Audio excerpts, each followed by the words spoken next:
What's up, guys? You're listening to a somber edition of the Splash Ag podcast. It is March 21st, and today I am joined by Jason. How you doing, man? What up? What up? Just kicking it back in here in Houston. Yeah. So this is actually the first. This is the first time I've recorded in like over a month. Um, and obviously there's this big news of the coronavirus, and I don't want to make this a discussion of like how we see this whole thing playing out, but I think you and I as sports fans, the bottom line is that we feel like there's like a huge hole in our day-to-day lives, especially, and I think it's especially accentuated by the fact that we're like sitting at home, working from home, not like moving around too much. So I'm just curious for your perspective on this whole situation, specifically the lack of sports during this time period where we're used to seeing just a lot in the sports cycle. Yeah, no, exactly. I mean, it really does hit home how much it's important to my life. Where I will be checking the scores usually at night, open up ESPN, open up the apps, and just trying to keep track of all the scores. Go on Reddit, look at live highlights and stuff. So it really makes you realize how big and essential that sports play in your life. Um, in the meantime, I've just been playing a lot of 2K to get my fix. It's really cool. We have 2K18, and you can actually play as the all-time teams. So I played as the all-time Rockets with like Elijah Wan, Yao Ming, Tracy McGrady, James Harden, and stuff like that. So Oh, so uh, it's yeah, not the same, but at least I could see myself run a pick and roll or like dump it down low and try to post up. I mean, I don't know. I just as much as possible try to fill it up with some other activities to remind us about live sports. yeah. So real quick, so the all-time teams on like the I guess 2K18 you said, Hmm. those are like all-time starting fives, like for a given franchise. Yeah, so the all-time players of a team, like I think the Bulls were just nasty. It was just like No, Jordan, yeah, Pippen, D Rose, Jimmy Butler MVP made an D appearance on the Rose. team. Is he Jimmy Butler made, he's coming off the bench, right? yeah, yeah, he I absolutely came love off the bench, Jimmy. but I love yeah, Jimmy, but he's not starting over MJ. yeah. Or I okay, I don't Yeah, want to he's not. say anything too blasphemous, but like we'll see. We'll see what happens with Jimmy Butler like the next couple years, but like I'd be curious to see if he could ever approach Scottie Pippen territory. No, dude, Scottie Pippen. I think we all fail to realize how good Scottie Pippen and Sure. Jordan were. Another observation from the 2K18 game. So when you pick teams, they like highlight the star players. So obviously they had the Cavs, LeBron. It has like Kyrie still on the Celtics. But if you go through the really bad teams, it's really comical. Like the Sacramento Kings. Can you guess who their De'Aaron star? Fox. No, it's not De'Aaron Fox. What? You would never guess it. Wait. So this is 2K18, so it's the 18-19 season? I Wait, think it might be 17 to 19. This is a wait. Oh, team. 2K18. Okay. Is it Uh, Zebo? it's Zebo. Okay. Dude, I watched those. Hold up. Anyone that knows me knows I am ride or die Fox. I watched those Kings games. I saw George Hill, Vince Carter, Zach Randolph coming off the bench, dude. Yeah, yeah. Here's another good one. Chicago Bulls. I don't think you'll get this one. Okay, so that was 2017-18. That was Laurie Markkanen's rookie year. Is it not Zach LaVine? Nope. He's injured. He was injured that year. Hmm. Zach LaVine, Robin Lopez. Nope. Oh God. Uh, Cristiano Felicio. Oh no, come on. You're that. Come on. You That's put some that's. respect on this guy's name. But I'll Wait. give you a hint. This man is no longer on the Bulls right now. Okay. That's a lot of people, but no. Shit. I want to say Dwayne Wade, but that year he was on the Cavs and then got traded to the Heat. Yes. So it's not Dwayne Wade. I'll give you another hint. Played for the Razorbacks. Bobby Portis? Bobby Portis was on their star Oh player. gosh. You know what's crazy is I'm sure if you do that now, Actually, no. Right now, I'm sure if they did that, like right now, it would be Zach LaVine. But what's crazy is like Otto Porter, low key, might be like the second or the third best player in terms of 2K rating on the Bulls. And Oof. did you even know he was on the Bulls? I knew he was on the Bulls. I knew he signed a contract there. He got Okay. traded there. Yeah, he did. Um, wow, that is okay. Wow, Bobby Portis. He wasn't even in the starting lineup when you opened them up. Wow. Wow. That is pretty comical. Yeah. Wow. What was I gonna say? But anyway, Oh, that's how I'm yeah, biding my 2K. time right now. Yeah. Yep. No one's beaten the all-time Lakers. Oh yeah, the all-time Lakers was just it was pretty I good. mean, what is it? It's Magic, Kobe, Jerry West, Kareem, Kareem and Shaq. Shaq. Yeah. Kareem and Shaq. Yeah. No one's beaten that. Not even the Celtics. Then you got some of the old-time players, James Worthy. James Worthy off the bench. Wilt Yeah. Chamberlain. Maybe I think Will El- might have been on a previous team, but um, James Worthy. Yeah, no, for sure. James Worthy.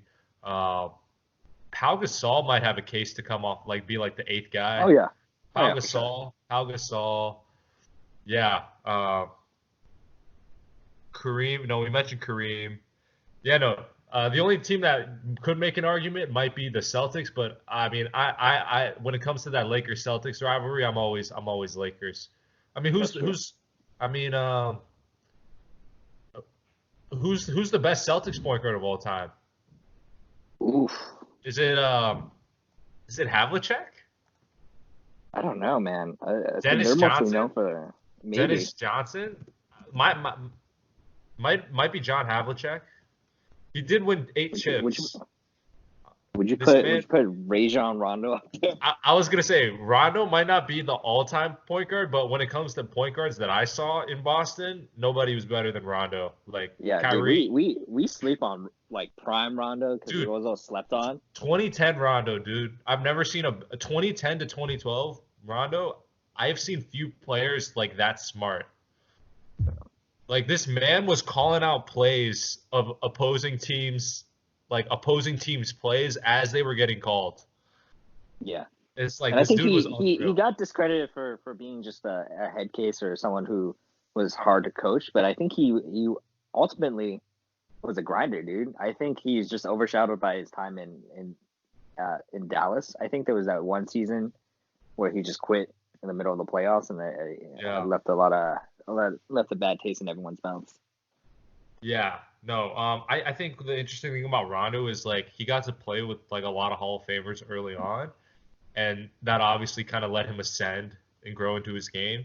And then kind of the ages in which a typical NBA player peaks, he got hurt. Like he tore his ACL kind of That is true. around that time period, and then after that, it was never quite the same. He was still obviously like very incredibly smart and savvy, but he was never quite like the 2010 Rondo. So it's really weird because like which players have like their peak years like maybe years 4 to 6.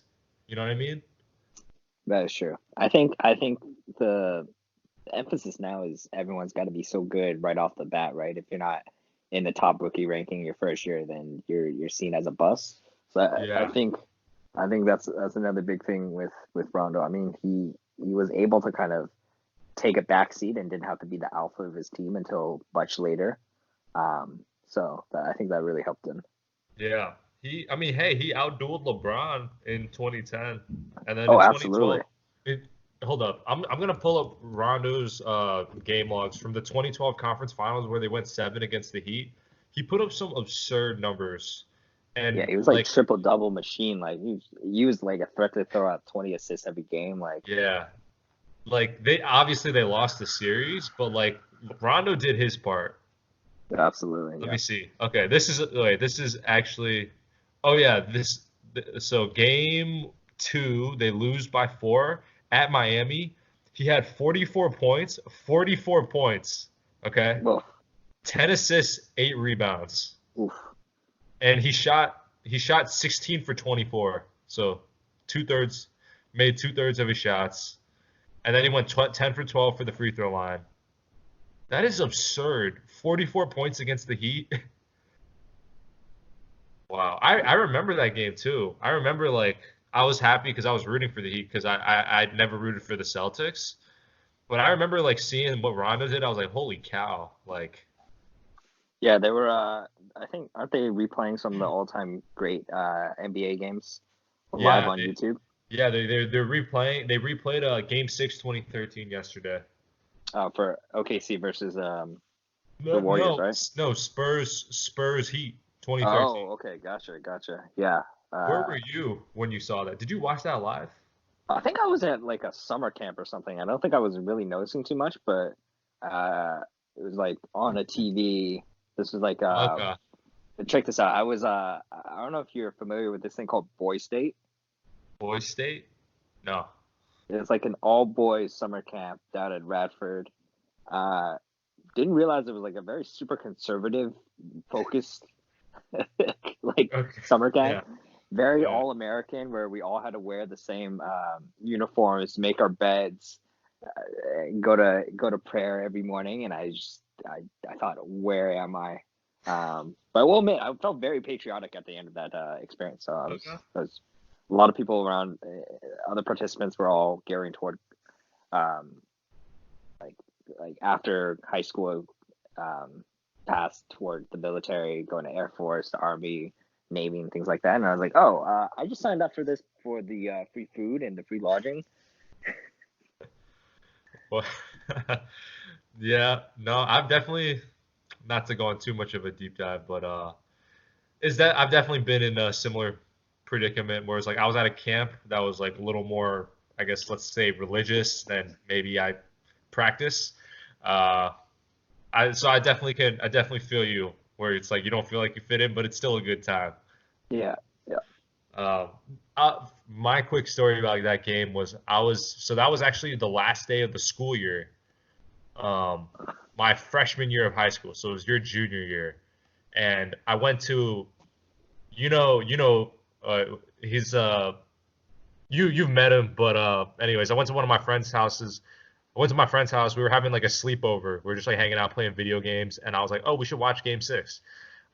And it was like me, a couple other dudes, all watching, and we all thought it was over. And I remember one of my friends, sitting next to me. When it looked like the Spurs were gonna win, he said he like tapped me on the shoulder. He goes and he says, "Matt, I blame Patrick Beverly for altering the history of the NBA." And he was referring to how Patrick Beverly injured Russell Westbrook in the first round. Yep. And what do you know? 20 seconds later, it's going to overtime. Oh So my goodness. that Yeah. was something. I really want them to replay was it Game 7 Cavs Warriors.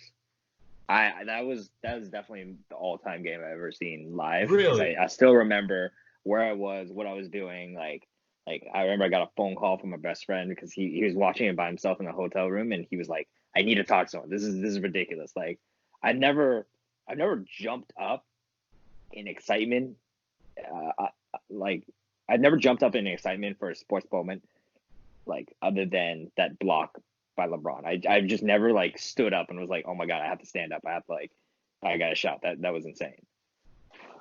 Wow. So my quick point to that is, well, first off, I'm not gonna lie, I wasn't really pulling for the Cavs in Game 7, 2016. And on top of that, I actually think it was a very ugly game to watch. But Oh no, it was a bloodbath, but it was a there rock was so fight. much tension, right? It was just so That's much on true. the line. That's true. Yeah, like I said, I wasn't really rooting for the Cavs, so don't get me wrong, that block, the shot, it's all incredible. But like I said, the fact that maybe I wasn't pulling for the Cavs and the fact that it was like very much like a rock fight, uh, it doesn't make it my favorite game, but it's definitely one of the most important games of my lifetime. Yep. Like in terms of just telling the story of the NBA. But unrelated, sort of related, I don't really know, but I have some, I guess a bomb to drop. But so a couple days ago, so 2 days ago was Thursday, and it was supposed to be the first day of the NCAA tournament, right? Hmm.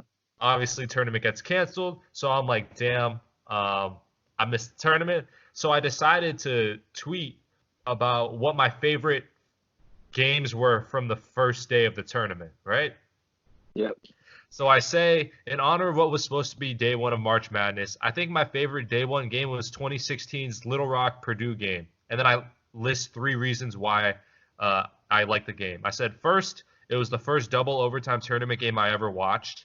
Second, it was the first time Chris Beard crossed my radar because he was coaching that Little Rock team. And then Oh wow. Okay. my third point was I said, and Josh Hagens, all caps legend. Now, I don't know if you watched that game live, but there's this like maybe 6 foot. He's kind of a smaller guard. Josh Hagens, number 3 for Little Rock, and basically they're like down. This is like when they really need a three, and he kind of just dribbles, takes a pretty bad contested like fadeaway from like near the logo, and he drains it. So I remember just watching that and being like, "Yo, this dude, whoever this man is, ended up being Josh Hagens. He's a legend, right?" So all that context, and guess what? I got a notification just now. What did you get a notification for? Josh Hagens retweeted me. Oh, okay. I didn't even add him. I guess that means he was searching his name. But shout out to him, dude. Josh Hagens, he's in Europe now. Yeah, I just looked him up. I think he's playing in He's playing Cyprus Cyprus basketball. League. Where is that? It's Cyprus in is Cyprus. I think in It's like its own island country, right? Yeah. Okay, island country. Yeah, I was like, so what's crazy is his Twitter name is hashtag the long shot. So I was like, who the heck is this? But the username is Josh Hagens 5. So Okay. yeah, that is something. Okay, he's 6'1". Yeah, he's a small guy, dude. He's from DC also. Yeah, it said I just looked him up on Wikipedia. It says he was born in DC, but Wow. he lived in Arkansas, so that's why he. Okay. Dude, wait, Let's see holy that. shit. Can't make this up. Can't make this up. You see when his birthday is?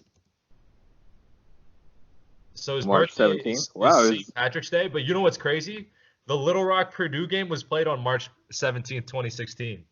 So it was So his birthday. homie was getting buckets on his birthday. Wow.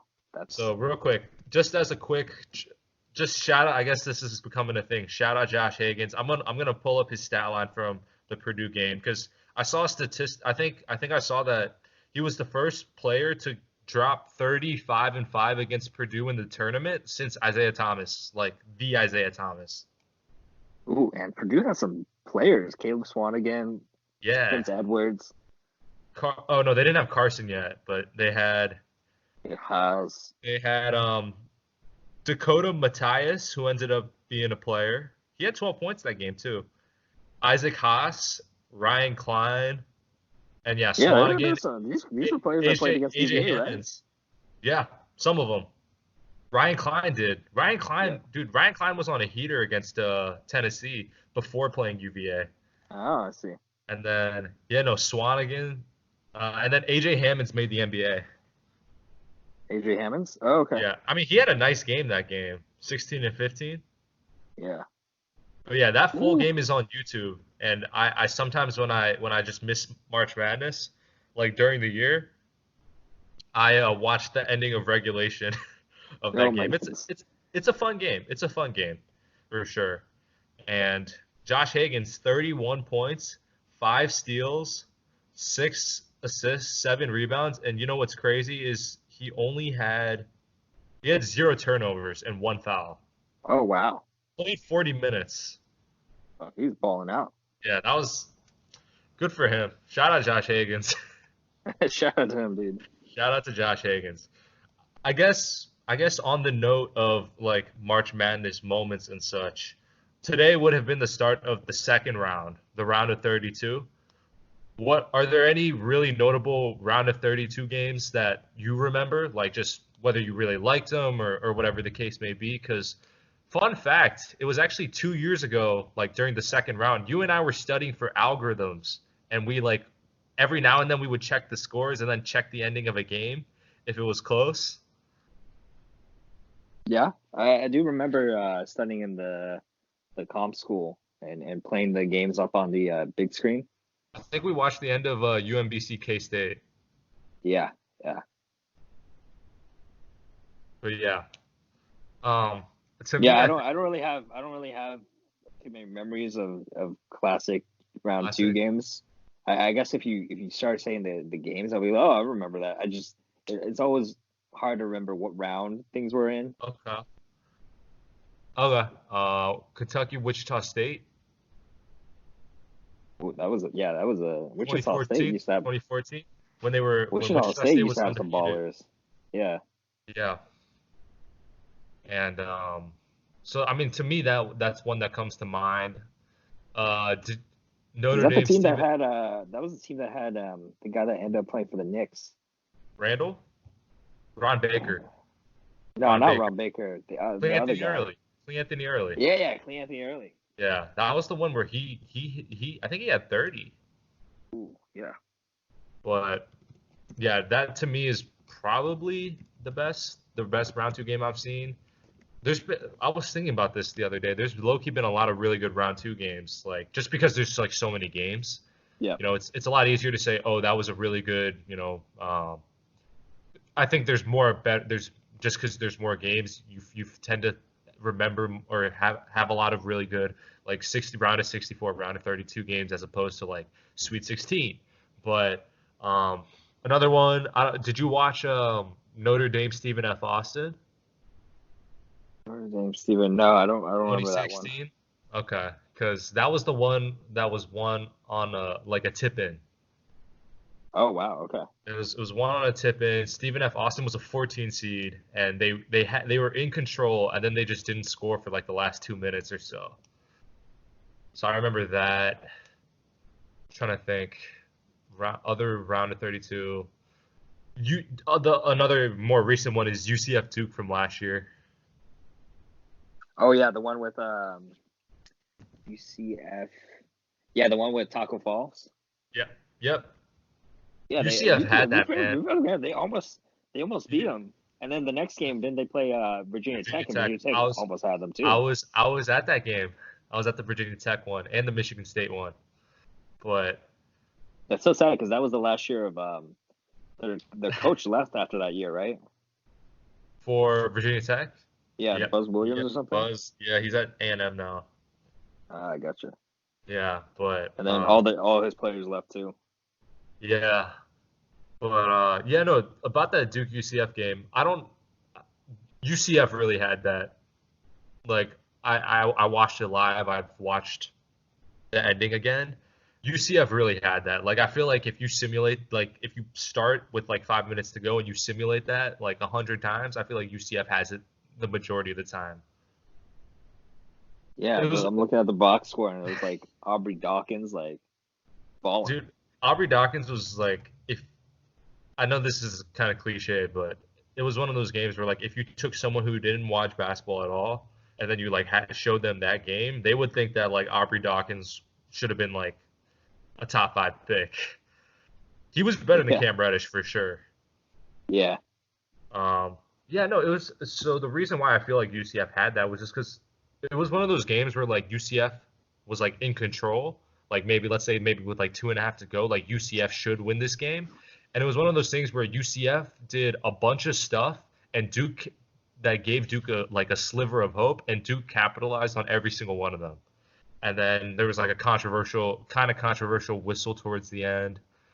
Taco Fall fouls out, and then even despite all that, UCF's down one, and they have the final shot, and dude misses a point, not a point blank, but he misses like a decent layup, and then they get a chance for a tip in, and then they miss the tip in, it like rolls around the rim. So I feel like Duke should have gone down, but yeah. But I mean, it wasn't their time. It wasn't their time. The Zion train had to keep chugging. yeah, but it got stopped by Cassius Winston.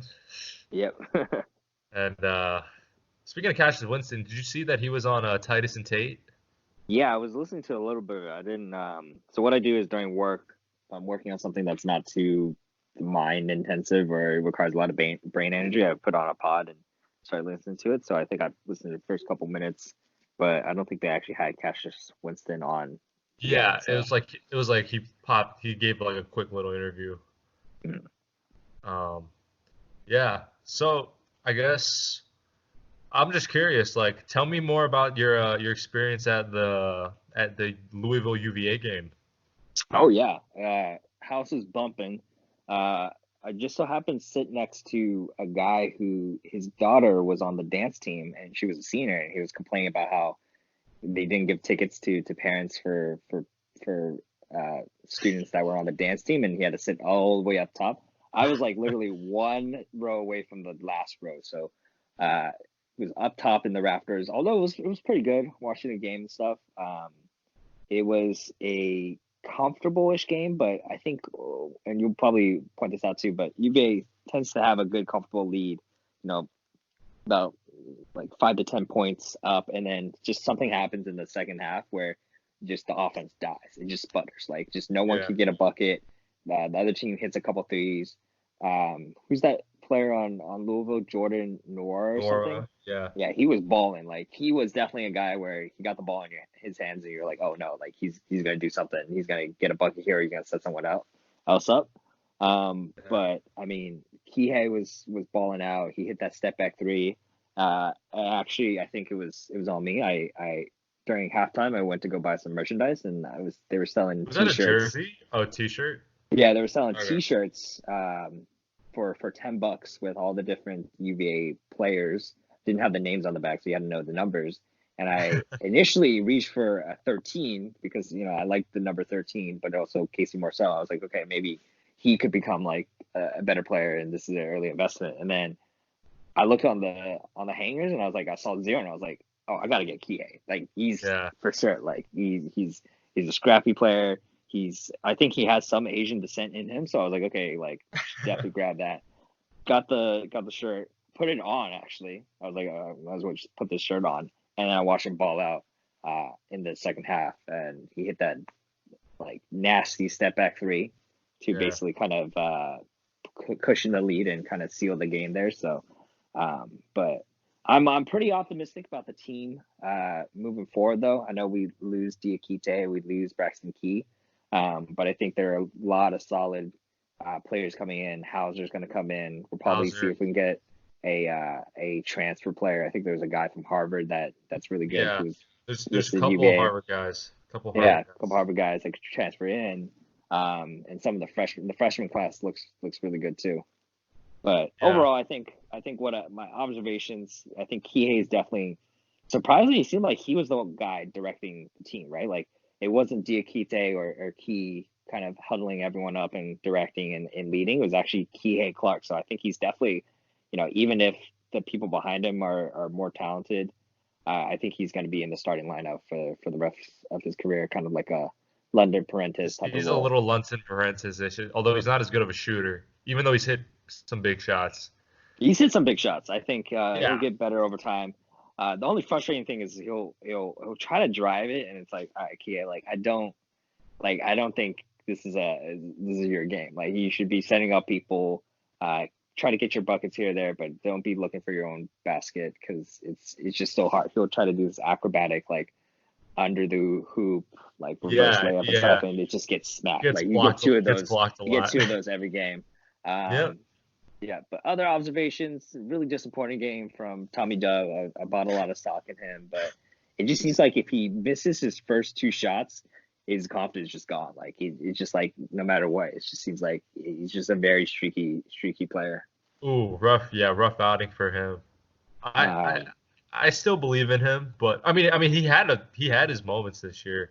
Um, yeah, most notably the game like at Louisville, but yeah, he's he's got here the thing about him is what I noticed, and so I was at the Duke game like 1 week before the Louisville game, and what I noticed about him was that like when there were like a lot of like athletic wings, like Cassius Stanley, Wendell Moore, like these like bigger athletic wings that were all up in his grill, he kind of was just like he was a lot more deferential.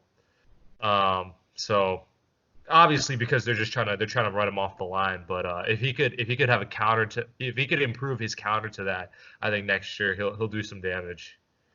yeah. That's true. But I feel like a lot of players are going to come in, and I don't think he might start a couple games, but I feel like Marcel, if he can improve his shooting, I think Marcel is more fitted toward the starting lineup. Like he just plays so good defense, man. It's Yeah, high effort. Like he's up in the other players' grill. I think he forced a couple like really late shot clock plays for Louisville. So I really like his game. You know, yeah, so Morcel, I believe in Morcel. I think he's gonna get a lot better. And I like you've outlined, I think his defense is already so good, which is what you like to see in like a player that's gonna play for Tony Bennett. But one thing that is definitely concerning, but like I said, I think that he's got an off season, he's got a lot of time to get better. If you take a look at Morcel's shooting percentages, it's like it's like very red flagish. He averages, so for context, he averages 22 minutes a game, and he shoots 18% from 3-point line, and he shot 28% from the field this year. Yeah, that's what I'm saying. He seems like a non-factor on offense. Although But what's he does look like he have a very confident shot. It's not like his jump shot is broken. It yeah, just seems like he would just have some really bad misses. I think there's a couple things. Well, the one thing that I think is gives you hope is his form itself doesn't look jank. It's not some Lonzo Ball, Michael Kidd Gilchrist type shit. That's the first good sign. The second thing is that he shoots well from the free throw line. Like he's an 86% free throw shooter. So I think those two things give you some hope. I think the big thing for him, at least what I've observed, he definitely took a lot of unnecessarily difficult shots, let's just say. I think some of that is he's just getting adjusted to the physicality and the style of college, and you combine that with the fact that he is such a defensive. He is like a bulldog on defense, so I feel like he was probably exhausting a lot of his energy on defense to where like he was kind of he didn't have his full energy on the offensive end. That's just my theory, Yeah, but and the real big problem for I think this season, and I noticed that the game was just no like he took Kihei clock out of the game, and just no one I felt confident bringing the ball up. Like if the other team was pressing and Kihei wasn't in, I felt like Tony Bennett had to like Kihei played basically the entire game. Like he took very little rest. he played a lot. Yeah, so I think like Marcel, Tommy Dub, like they were the other primary ball handlers, but their handling was very sus. Yeah, I mean there were a couple of times I saw Braxton bring it up. Yeah, yeah. What is with Braxton's free throw shooting, man? I just don't understand. Like he looks very decent. He can hit a mid range. He can definitely hit threes, but his free throw, he was hitting like what sub 60%. Yeah, he's 58% from the free throw line, 19% from three, which is weird because I definitely, at least when I saw him, I feel like I saw him hit more than 1/5 of his threes, but I didn't watch every single game. But I'm sure I'm sure the injury didn't help with his shooting. Yeah, it was a left wrist injury, I believe. Yeah, Yeah.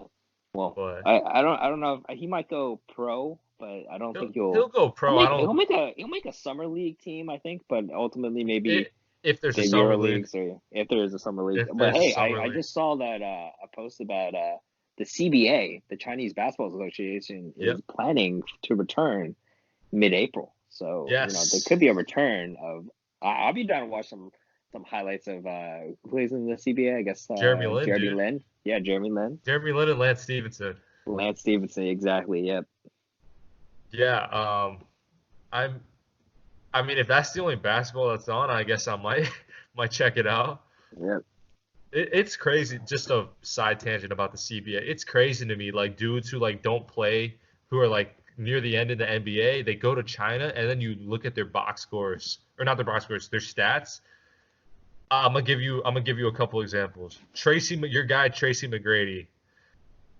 Dude was like done in the NBA. Like no one wanted him. The Spurs signed him, and he averaged 0 points a game in the playoffs. Couldn't get off the bench. This dude in China was averaging 25, 5, and 7 on Oh, 50% shooting. yeah. This goes to show, you know, how the quality of NBA players compared to the other leagues. Like Jimmer Fredette was just putting up Oh, buckets, right? Jimmer Fredette was like he was like Wilt Chamberlain.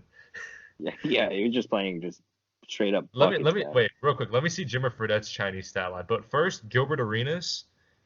Dude could not get off the bench for the Memphis Grizzlies in the lockout season. Yeah, so he ends in the playoffs. He's averaging 3 points a game, shooting 25% from the field for Memphis. Goes to China, and then he's getting 25 points, 7 assists, 8 rebounds, and he's shooting 50% from the field, 41% from three. Oof. Oof. Jimmer Fredette, let's see, Jimmer Fredette, Shanghai Sharks. Oh my goodness. He played 2 seasons in the CBA. Both of the years he averaged 37 and 38 points a game. Nice. Yeah. Yeah, that's like James Harden numbers, man. I swear there was one NBA player who averaged like I want to say 50 or 40 points a game. Let me see. Was it okay? J.R. Smith averaged 34 in China. I feel like I've ran it. It might low key. It might have just been the CBA goat Steph Marbury. Stephen Marbury. Let's see. No, guess not. Okay, maybe I'm tripping, but I swear I thought there was an NBA player that like averaged like 45 a game in China. I just noticed Ty Lawson, dude. That's a blast from the past. Oh, dude, Ty Lawson. What happened to him? Like he was good in Denver, and then He was good, and then got traded to the Rockets, and he was just bad. Like you forget he played a season with the Rockets, y'all and traded him. we traded a first round pick for him, and we thought he would be the key to play alongside. He was the thought of he was what Chris Paul was supposed to be before Chris Paul. He was like the beta test version, and then we He, realized, oh, we yeah, need someone that's closer to Chris Paul than Ty Lawson. Like this isn't gonna work. yeah. I mean, he was supposed to be the point guard to push the pace. Yep. Because obviously when Chris Paul came to the Rockets, they didn't play this. They didn't play a crazy pace. But dude, remember when Ty Lawson was on the Wizards for the playoffs? Yeah, I think he signed a couple of like short contracts with a bunch of teams. Yeah. Yeah, I still don't understand what happened because he was like fringe all-star when he was in Denver, and the Nuggets were good. They were a 3 seed once upon a time with Ty Yeah, Lawson. I'm looking at his career stats. I mean, he was averaging like 17 points a game with like at least over like 7 assists per game. And then he just played for the Rockets, and it didn't get injured or something, or I'm not I sure. think I think there were attitude issues, not attitude. I think there were off the court things, if Hmm. I recall correctly. But yeah, that's a name I hadn't heard in a minute. Yep. But I mean, what's so back to UVA actually. What are your thoughts on what the starting lineup would be and the Next outlook year. now that the season's over and we're kind of looking forward to next year? Okay, so real quick, I'm gonna pull up the 2020 recruits because I know that UVA has a couple of solid recruits coming in.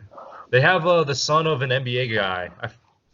I can never say this guy's name, so sorry, I can never say his dad's name. Let me read his name. So it's Jabri Abdur Rahim. So I think he's the son of Sharif Abdur Rahim, Sharif Abdur Rahim, who was the third overall pick in the same draft class as Kobe and Ray Allen and Steve Nash. Oh wow. Yeah, NBA All-Star averaged. Wait, hold up. Oh yeah, he's okay. So he was a 6'9" forward, averaged So we're 18 just gonna points a game. call him JAR Jar Jar? Are we, Jar. dude? Are you and I ahead on the nicknames? Like we started Tommy Dub. Are we Yeah, going with Tommy Jar? Dub. Jar? Just Jar. Jar? Okay, I'll get behind that. So yeah, so there's him. He's a wing. He's a 6'5" wing. Then Oh, there's so he's this playing like guy. small forward, right? Small forward, shooting guard. Okay. Yeah. Then there's a guy who's a point guard named Reese Beekman, who's a top 50 guy. Oh, he's good. He's good. He's dropping like triple doubles in high school. Is he? I mean, he's not taking Kihei's spot He's though. not taking Kia's spot, but he's gonna be like the next. He's the heir to the point guard throne. You know what I mean? Low key, he should start. I mean, if he's really good, I'm saying, assuming he's good, he should Yeah, assuming start he's next good. to He should start next to Kihei. Okay. Because I feel like Bennett would never bench Kihei, even if there was a player in theory who had a higher ceiling than Kihei. I think he just trusts Kihei too much. And not that that's a bad thing, but on top of the fact that Kihei has like he has been through the grinder, Yeah, like I think his freshman year. I don't think he's gonna start his come off the freshman year because I bench. don't. Yeah. I feel like Tony Bennett traditionally he sometimes starts freshman, but I think if he has a veteran player in front, he'll let the freshman come off the bench the first season, and the second season let them get more accustomed and put them into starting lineup. Yeah. Yeah, I could see it being a little bit like a Ty Jerome London Prentice situation. Oh yeah, for sure.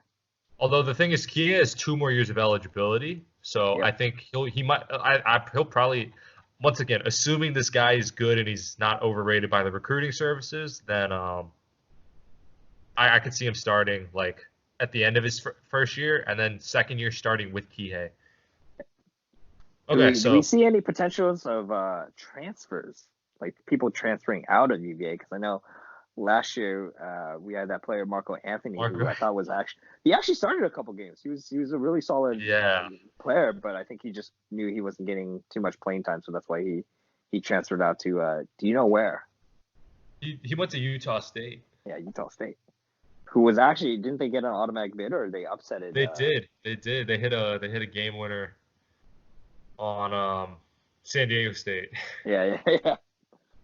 So, okay, to answer your question, starting lineup for next year, Kihei, Jay Huff, and Sam Hauser are all I would pencil in as starters. Locks, right? Yep. So that's three. So that really leaves you. That Is leaves you Hauser playing essentially. the four or the three? I would like to see him play the four. Yep, yep. So that so I'm that in leaves agreement you. there. So that essentially leaves you with two wings who will not be the primary ball handlers. So there's four candidates realistically. There's Marcel, there's Tommy Dub, there's Jar, and then there's Beekman. Oh, you're not putting Statman in?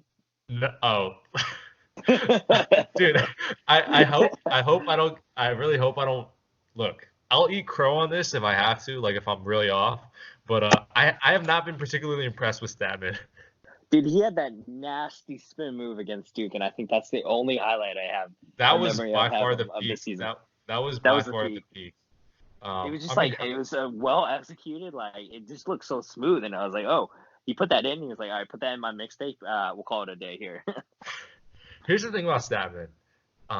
And once again, I recognize that he has an off season to get better, but I just get so concerned when he dribbles like for too long. Yeah, yeah. Like when It's he's it when he's just reminds me a lot dribbling. of you might not actually remember this player, but Evan Nolte.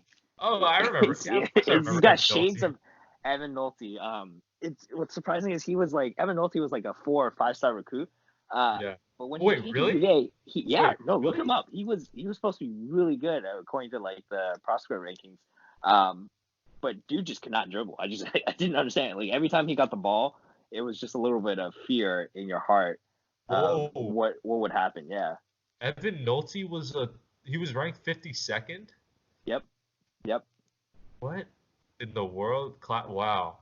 Um, hold up. I think I found Evan Nolte's LinkedIn. Hold up. He's a business development representative at MicroStrategy, Oh, there you go. which is in like the DC area.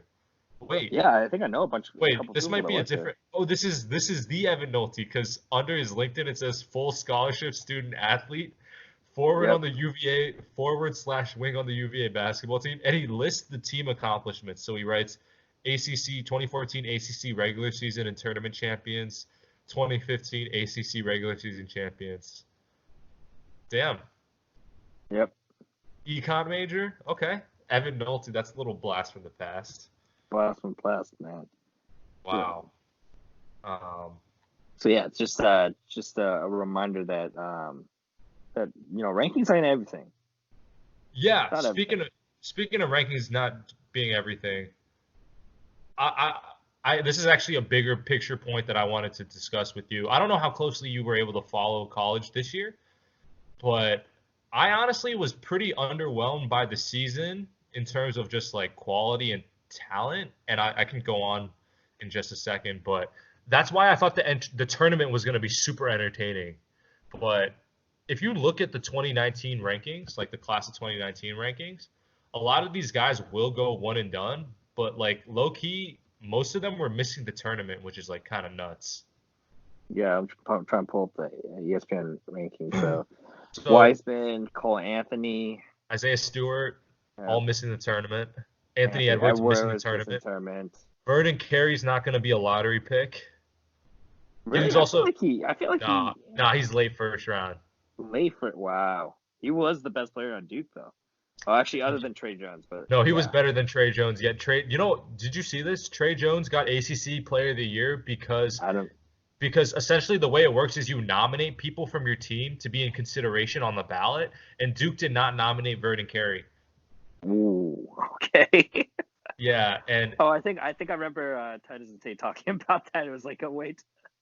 yeah, Uh, Nico Mannion and Josh Green were gonna make the tournament.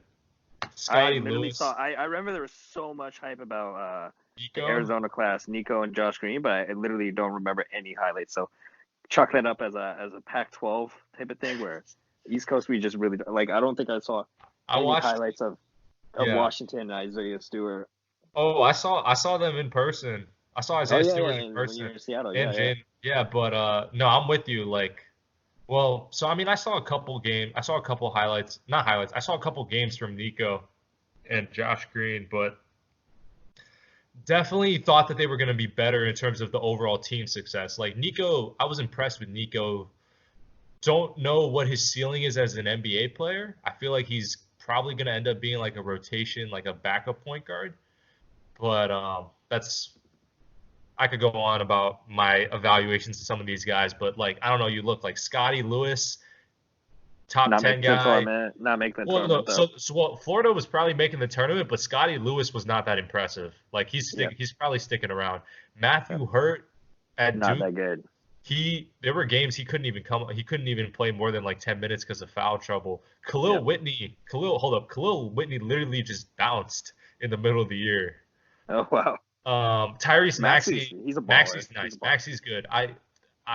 You know me. Oh, I told you that there was a player that I was like all in on, and that I was going to draft him with our little March Madness fantasy draft game. And I didn't want to tell you who it was because I didn't want you to take him, but no tournaments. So I'm here to now reveal that it was Tyrese Maxey. Yep. Yeah, he's a I'm baller, dude. I I'm remember all in on that Maxey. game he had against Michigan Michigan State. State. Oof. Yeah, I'm all in on Maxey, but he low key, I think he should be the fifth pick. Yeah, he's definitely a spark plug player. Who's going above him? Wiseman, It's got to be Wiseman, probably Anthony Edwards, Probably LaMelo. LaMelo for That's sure. three. Maybe Josh We're Green, missing. Oh, Cassius Stanley, like Obi Toppin, Oh yeah, absolutely. Obi Toppin's going ahead of him. But five, like low key, like whoever's at Top 10 five, for sure. Top 10 for sure. I would take a good hard look at Tyrese Maxey. First Kentucky player off the board, I think. Oh, for sure. Who's going before him? He's probably the Well, only Kentucky. He's probably the only Kentucky first rounder this year. Isn't Hagens? Wasn't Hagens like a guy that was Hagens was well, Hagens was, but Hagens ended the year on such a weird and down note, where essentially he was suspended for the last game. He was not great down the stretch, and so he might go back to school. Oh wow. TBD. He might very well leave, but he's like fringe first, second. Quickly on Kentucky's going to be a second round pick. Nick Richards also going to be a second round pick. Yep. But it's it's just really interesting. Like, so my bigger picture, one thing that I thought was like this year, college basketball was down, and a lot of that had to do with the fact that this class itself was just not as good. This freshman class, a lot of upperclassmen who could have stayed ended up going to the NBA and getting two ways or going overseas, and it just seemed like a lot of the top recruits like I said, this class was already weaker to begin with, but a lot of the top recruits didn't go to like great basketball situations. I'm talking like Anthony Edwards, James Wiseman. You could even make an argument in terms of just strictly basketball, and then Isaiah Stewart, Jaden McDaniels. And then on top of that, you have like R.J. Hampton and LaMelo Ball going overseas. So all that, a little bit of a talent dip. So honestly, don't get me wrong. I'm sad that the NCAA tournament was canceled because I think I always love watching the games and I feel like there could have been some real madness. But if there's any year where I was less excited about the quality of play, it was this year. Yep, that's true. And You know? looking forward to next year, like a couple of these guys, like are all going to separate schools. Like you got Mobley going to USC, so none of Cade the real. Cunningham. Kate Cunningham, he's going to play for Oklahoma State. Scotty Yeah, Barnes, wow. Florida State actually has a higher rated recruit than anyone else in the ACC. That's pretty yeah. impressive. And then Jalen Suggs.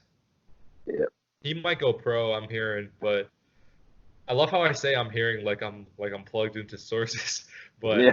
That's what um, you read, man. That's what you read. it's what I read. With the exception, fun facts, there I'm not gonna drop any names, but there's a certain notable person in these circles that you and I both like that I got to hang out with, and he did reveal some nuggets that I could share with you Okay. um, off the record. But what was I gonna say? The thing, so I think a couple things. Next year, like the fact that we've had like a 2 year layover from the tournament, I think is going to make everyone just so more happy that like we have March Madness, assuming that next year's tournament is still on. And knock on wood, hopefully we're all good by then. Yep. So that's the first thing. The second thing I realized was UVA is going to be reigning champs for 2 years. There we go. One and all. So isn't it crazy? Isn't that It's crazy, crazy? man. It's Like, crazy that they'll just be like, oh, do we, in the record books, they'll put 2020 and just be blank. yeah, and another thing that's really weird, cool, I don't know, but the last March Madness game I watched in Charlottesville was the title game against Texas Tech. Insane, dude. Insane. So, but yeah, real quick, I haven't done all my research, but and so I don't want to jump the gun too quickly, but low key, check out if you're on the 2020 recruiting like rankings, Yeah. check out Kentucky's class. See. Combined with the fact that they're going to have a bunch of returners because they're going to have a couple returners. They have 2020 class. they have 6 guys in the top 50 or top 60. Oh wow. So they have 2 wings in the top 10. They have a top 25 point guard. Then to add to that, they have the guy ranked 30th who's a 6'8" power forward. Then they have another 6'8" power forward ranked 40th, and then they have a small forward at 58. Huh. So you take that, you combine that with the fact that there could be some returning like guys from this year's Kentucky team. I don't know. Some of them aren't even going to be able to play, but I do think that'll be a interesting situation to monitor.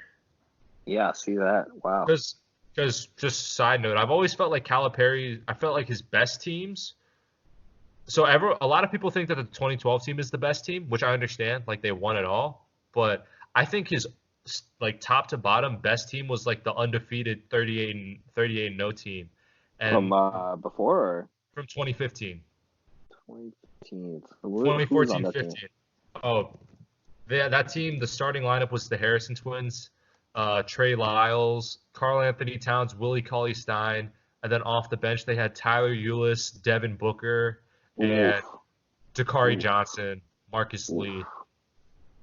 Wow, that's a lot of good players on one team. Yeah, so I've always felt like his best teams are the ones where there's a couple returners from either sophomores or juniors, along with like a solid recruiting class to where he goes like 8 or 9 deep. Yeah. That was the formula for that team that went 38-0 and then lost to Wisconsin in the Final Four. Yep. I mean, but the other team, what was the other team that you talked about? The team with Anthony Davis, 2012. right? That was that team in hindsight. You look at that team now, like that team was okay. So the starting lineup was Marcus Teague, Deron Lamb, Michael Kidd-Gilchrist, Terrence Jones, Anthony Davis. Yeah, I know. In terms of star-studded talent, I think the 2015 team definitely had had more talent, but this, That, I mean, that this team team had has more also got depth. some. That Yeah, team had more depth, but I think I think they I, had in 2012 they had the best player, right? Like, yeah, AD. So I'm just curious. I don't know. I'm seeing some buzz that UVA might be the preseason number one, which would be kind of nuts. oh, that's a bit much. Well, it depends on who leaves and who stays. Assuming no one leaves early, which I don't think there's any reason for anyone to leave early. Um, there's a case. I wouldn't say top. I wouldn't put him number one, but maybe like definitely top 10. Definitely top Oh yeah, 10. for sure, top 10. Definitely top 10. Hauser. People forget how nice Hauser was at Marquette. Well, yeah, people sleep on that, man. He was better than his other brother, right? Yeah, he was also older, to be fair, but he was good at Marquette. He was 15 points a game, 7 rebounds, 2.5 assists, and then he shot 40% from three. Who was his where did his other brother go to? Michigan State. Oh, okay. Blue Bloods, man. Blue Bloods. Yeah. His other brother was the one that got dunked on by Ja. Like I was watching last year's one shining moment, and you see Ja dunk all over Hauser, and I was like, please tell me that's not Sam. And it was Joey. So Yeah. yeah, and let's see, we're about approaching the 1 hour mark, so just let's try to wrap things up. But any any other any other things you're trying to any other things you're doing to fill the sports hole during this time period? No, I mean, just staying indoors. Taxes got pushed out, so I Yeah. guess I got some more time doing the taxes. Doing a lot of just cleaning out the house, just tidying up the room. But it's really weird just having all this time on my hands and just nothing to really look forward to. Like, movies. Typically on weekends, if I'm back in Houston, I'll try to go catch a movie, like a matinee, or plan something for the evening to watch sports or go out and stuff. But now it's just get a bunch of friends to play board games or just watch the movies from the TV. So not Yeah. much, man. What about you? Um, I mean, I'm definitely like trying to. Well, I mean, since I was supposed to graduate this year, I definitely like I mean, it's you are it's gonna graduate. yeah, sorry, I am gonna graduate, but like I guess for me, like this whole figuring out like adult life starts a little sooner. Just the fact that I'm sitting around, so you know, doing some reading, listening to TED Talks. Yeah, We'll man. Trying to pop, be productive. Like, yeah. what I've been doing is 15 push-ups every hour. Ooh, So okay. me and a couple friends will just text each other to be like plus 15. Plus 15. Does it get tiring towards like hour 10? I've only done it for like 2 days so far. Okay. It does get a little bit tiring. It's a different couple spots. I think mostly just my arms are a little bit more sore. The chest is Yeah. okay. But it's pretty good. It's a good way to remind yourself to get up and like do a little bit of Be physical active. activity Yeah, every. stay active. Yeah, yeah. Um, yeah, I guess speaking of physical activity, to steer more towards like sports related stuff, because like I'm not going to like my gym, and whatnot. One of my ways of staying active is I have a basketball hoop outside my house, but the thing is it doesn't go higher than like 9'3". So this is like the hoop I would shoot on when I was like a kid, when I was a youngster. So now I'm on this, but I'm like practicing like dunking on this Oh on this wow. hoop, Yeah. because Be careful. Don't tear down the hoop. I'm a little bit worried because it's old and like the backboard, the stanchion is not. It's definitely got some wear and tear. Like the backboard's a little crooked, so I don't think I'm gonna pull a Shaq where I like break the backboard, but I'm definitely like cautious when I jump up. I don't hang on the rim for obvious reasons, Yep. Yep. For but sure. that's one thing I have been doing more to kind of stay active, and just because I want to hoop, but I can't just pull up and play pickup with a bunch of randos at the moment. So Yep. yeah, I guess the last question to you is, if let's say hypothetically this gets the situation going on, it does get resolved, maybe not resolved, but contained, so to speak. Do you want to see like what changes? Let's say the NBA is like, okay, we're resuming our season and we're going to do playoffs, but because of the strangeness of this whole situation, we're willing to try out some new things in terms of formatting or like competition. What are some changes that you would be open to seeing? Because I'll name a couple examples that I've heard some people say. Some people are saying they should go back to best of 5 for the first round. Some people are saying this would be the time to do like a play-in tournament. I'm curious if you have any thoughts or ideas. Yeah, I mean, I like the idea of the play-in tournament, although my only yeah, I'm okay with some weird formatting. I think obviously I like the 5 game for the first round. My only concern is just like if you got all these NBA players who, have not played, games for at least a month, like as a full pause. Like I think injury risk is going to be a big thing. Getting back into the rhythm is going to be a big thing. So it's going to be definitely a weird playoffs that they go back to it. Um, Although I think there was only one team that was technically eliminated from the playoffs, which surprisingly Golden was State the Warriors. Golden State Warriors, which I guess everyone would have been fine with. Actually, we don't really want to have them in there because I think a bunch of the players would be healthy, but I think that's my biggest concern. Just it's when you take a break, it's not like they're people too, right? They need time to warm up to get into game shape and things like that. I mean, they're obviously not even having team practice, so a lot of team cohesion need to get back together. So, but I would like to have a playoff at least. Like I think that's really important. It's just such a weird thing to have in history. Just the 2019-2020 season just ended, right? Like Yeah. nothing happened. They just ended on a certain day in March where not everyone had even played the same number of games. It just paused, like literally middle of the night, right? Yeah.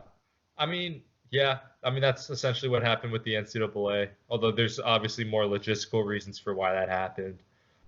But so I'm guessing you would want to see them play like 10 regular season games, maybe Maybe, yeah. I before think 10. wrapping it up.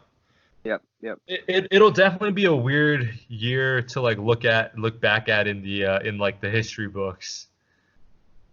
Like, Yeah, absolutely. fewer games. Maybe they do change some stuff with formatting. Um, yeah, didn't get a chance to talk about this too much, and we can talk about it later. But I was actually at the Sloan Sports Conference, and there was a lot of these types of discussions where it was like, how do we get innovative with like the NBA schedule? And Shane Battier was actually on that panel, um, talking about like from a player's perspective, like what would be weird, what would be fine, and things like that. So definitely like it was ironic because that was before all this news came out, or before the outbreak. But definitely, I feel like now, like when the NBA resumes, if they do plan on wrapping up the season, this would be a great year to just kind of get creative and try some shit just to see if it works or not. Because like I said, it's already a weird year. Yeah. Yeah, it's definitely gonna be a weird year, and I think that opens up a lot of opportunity to try out different things because you really get a mulligan here, just like like it was a weird season, so it's okay to venture out a little bit. Good point about the Sloan Conference. I actually completely forgot about that. It always was something I've always wanted to go to. So, next year when time comes, just give me a heads up. I'll try to make it. Oh yeah, it's super dope. Luckily, I mean, this was my last year as a student, right? So I got the student discount, and there was obviously a little bit of paranoia in terms of flying and stuff. And when I got there, everyone was doing the elbow bump. I saw quite a few like notable analysts and podcasters and people in the sports world, um, which was kind of dope. But yeah, definitely definitely a really cool experience. Would recommend. Like if you especially you as a Rockets fan, Yeah, yeah, for like sure. it's And how organized how by. much how much were the tickets though? Ooh, so I think general admission's closer to like 500. It's a 2 day Wow, thing, but for me it 500. was Oof. like I think it was like 280 for me as a student. Dang, that's more expensive than like tournaments. Yeah, yeah, yeah. No, it's more expensive than the March Madness tickets I got last year. So you just get a lot of speakers and stuff. And anything else come with the ticket, or? Yeah, so there's panels. There's a bunch of panels. They do cater food, and then there's like a career there's like a set like a kind of like a career fair where a bunch of companies have different booths, and then there's also like a research competition, like a hackathon type of thing, where like people that are doing like research papers and stuff like present. So that's cool. There's like a ping pong. This is super random, but there's like a random ping pong table in this one room, and you get a chance. There's this guy who's like a ping pong Olympic champion or something, and he's just playing people. Oh wow. And yeah, beyond that, there's like a lot of just different panels that I did. Another I actually, yeah. Go yeah, ahead. another thing. Keep in mind also, like, if Summer League ever happens, I've always wanted to make a trip out to check out Summer League. So do I. I feel like summer league is really cool just because so many games going on, and it's a lot of people that like a lot of guys are trying to get an NBA contract. So it's like guys are like really trying. Yeah, like, and it's a bunch of notable players. Like, you got the draft stars, from the most recent draft, but also you have, like, people that you forgot about. You're just like, oh yeah, I You know, remember him in college. Like, I forgot he's still a player and he's trying to make a roster. you know who I would love to see at summer league Who? to come full circle? Josh Hagins. That would be crazy. Imagine if I pull up to summer league and just try to just like work and I like try to finesse a ticket to whichever gym he's at. Yeah. I mean, any UVA players you think that'd be you probably see in a summer league game, right? You probably see Devin Momedy, Hall, Momedy, Mamadi, um, like, maybe Key. Justin Anderson, Do you think Justin Anderson. Do you think Ty Jerome's going back to summer league? Do you think Kyle Guy's I going think back to he summer might. league? I think he Right? might. Yeah. I don't I think don't think DeAndre is DeAndre going back. Not is. DeAndre, but Kyle But Guy, Ty Jerome, Jack Salt, dude. Jackson. Yeah, But I think Justin Anderson's trying to get back into the league. Justin Anderson. Yeah, maybe London Parentis. London Parentis for sure. He was on. I think I'm pretty sure London Parentis was. He was on Miami Heat, I think, last summer league. I think last summer league wasn't he with Zion? Oh yeah, he. Oh no, that was his first. His first year he was with. Was in Miami, but then I think his second year he was actually on the Pelicans. Yeah. And now he's on the Wizards G League team now. Oh, okay. Capital Okay. City Go-Go. Yep. So Yeah. yeah, I mean, hopefully maybe the summer league. That's what, in late July, late like August and stuff. Hopefully this is all. I mean, we have to see what they do to the actual NBA calendar in Yeah, terms of that's true. resuming play. But Yep. yeah, it's going to be a weird year, obviously. But hopefully hopefully the situation gets handled and everyone's we can keep it together. And hopefully it's over sooner rather than later. Yep. Yeah. Well, I think that's a good place to wrap up. So just want to thank you for joining me today. I'm sure we'll talk real soon about just tales from isolation. But Yes. Yeah. Just to all the listeners, man, stay safe. yeah, stay safe, wash your hands, practice social distancing. That's the new buzzword of 2020. Social Yeah. distancing. So if you're Yep. so thanks to the listeners for listening to this. If you haven't done whatever media listening to, whether it's Apple Podcasts, SoundCloud, or Spotify, and we will catch you soon.